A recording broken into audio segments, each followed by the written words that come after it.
के police commissioner doctor Nikhil Gupta sir, district collector Sunil Chauhan साहब, municipal commissioner Astik Kumar Pandey ji, Prithviraj Pawar साहब, अभिदेश देशमुख साहब, मेरे बड़े भाई चंद्रकांत खैरे साहब, डीसीपीज निकेश खाटमोड़े साहब, मकवाना मैडम, नंदू घोड़ीले जी। मैं दरअसल आज पृथ्वीराज पवार साहब की तरफ नाराजगी जताने के लिए आया हूं और ये बताने के लिए आया हूं कि 1853 में जब लोकमान्य तिलक ने सार्वजनिक गणेश उत्सव की शुरुआत की थी तो किसी जाति, धर्म और मजहब के लिए नहीं की थी, वो देश के लिए की थी।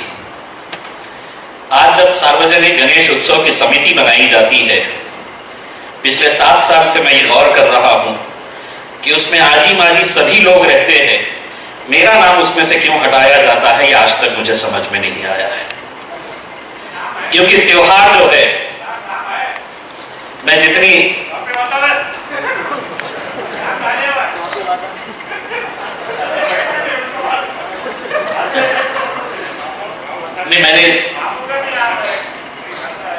मैंने अभी आते आते मैं हाईकोर्ट से जब आ रहा था तो एक बहुत बड़ी होर्डिंग देखा मैंने नूतन कॉलोनी के अंदर, जहां पर तकरीबन 60-70 लोगों की तस्वीरें लगी हुई थी।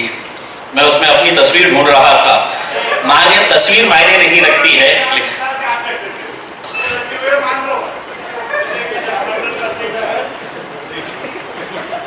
चलिए धन्यवाद बहुत बहुत। मैं यही कहना चाह रहा हूं कि चाहे वो शिव जयंती हो या और दूसरे त्योहार, हम सभी लोग साथ में मिलकर मनाने की इस शहर की एक तहजीब है, इस शहर की परंपरा है। दूसरी शिकायत मेरी इस बात को लेकर है कि इस मीटिंग का नाम रखा गया है शांतता समिति। जिस शहर के अंदर इम्तियाज जलील और चंद्रकांत खैरे साहब है, वहां अशांति कैसे हो सकती है? वहां शांति ही शांति हो सकती है।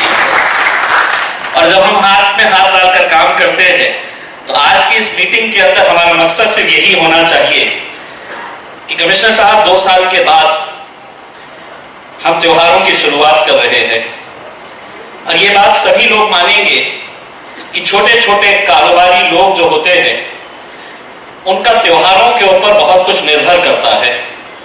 गणेश उत्सव के मौके के ऊपर ये सही बात है कि हमने जितनी एहतियात बरतनी चाहिए वो एहतियात बरतना चाहिए, लेकिन एक बात ये भी है कि गणेश उत्सव से ताल्लुक रखने वाले, चाहे वो मंडप वाले हो, फूल बेचने वाले, नारियल बेचने वाले, पूजा की सामग्री बेचने वाले, ये छोटे छोटे लोग हैं। आखिर कोरोना के नाम पे हम कब तक इन लोगों को अपनी रोजी रोटी से दूर रखेंगे? हम सिर्फ इतना एक मैसेज तमाम जनता को ये देना चाहते हैं कि आप एहतियात करिए, पूरे उत्साह के साथ लेकिन गणेश उत्सव मनाइए। और मैं ये नहीं कहूंगा कि कोरोना किसी एक देश में आए या दूसरे देश में चला जाए, क्योंकि गणेश जी का मतलब जो है वो वक्रतुंड महाकाय है। सारे जग में अगर उनको मानते हैं तो मेरे हिसाब से हम इस 10 दिन के उत्सव के दौरान ये प्रार्थना करें कि कोरोना पूरी दुनिया से खत्म हो जाए। ये हमारी सोच और हमारी कोशिश रहनी चाहिए। मैं पुलिस डिपार्टमेंट, कलेक्टर साहब, म्यूनसिपल कमिश्नर साहब से इतना ही अनुरोध करूंगा। मैं बाबू घड़ामोड़े साहब, हमारे एक्स मेयर की बात से पूरी तरह से सहमत हूं और मैं कमिश्नर साहब, डीसीपी साहब को ये बताना चाहता हूं कि ये बिल्कुल सही बात है सर कि पिछले कुछ महीनों के अंदर अगर जितने भी क्राइम के बड़े केसेस हुए हैं उनका कहीं ना कहीं ताल्लुक नशे के कारोबार से है।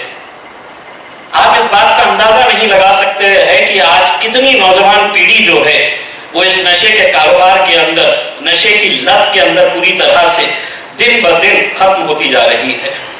मैं चाहूंगा कि एक बहुत स्ट्रॉन्ग मुहिम इसके खिलाफ चलाई जाए, जहां शराब गैर कानूनी तरीके से अलग अलग इलाकों के अंदर बेची जा रही है।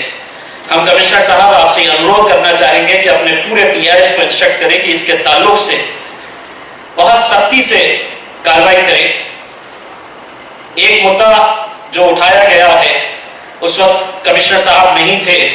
आस्तिक जी, रोड के ताल्लुक से जो है वो नंदू भाई ने भी कहा है, मैं 7 साल से ये सुनता हूं कि रोड की हालत खराब है करके। अब नंदू भाई 5 साल यहाँ पर थे, क्यों नहीं रोड बनाए? नंदू भाई बना लेना चाहिए था, अभी तक किसी को शिकायत का मौका ही नहीं। लेकिन गणपति का त्योहार आया है तो उसमें कम से कम जो विसर्जन के रास्ते हैं उसको बेहतर बनाएं। और एक जो समस्या एक बताई गई है कि लाइट के ताल्लुक से कई ऐसे इलाके हैं जहां पर स्ट्रीट लाइट्स, 1-2 स्ट्रीट लाइट चालू रहती है और कई स्ट्रीट लाइट्स बंद रहते हैं।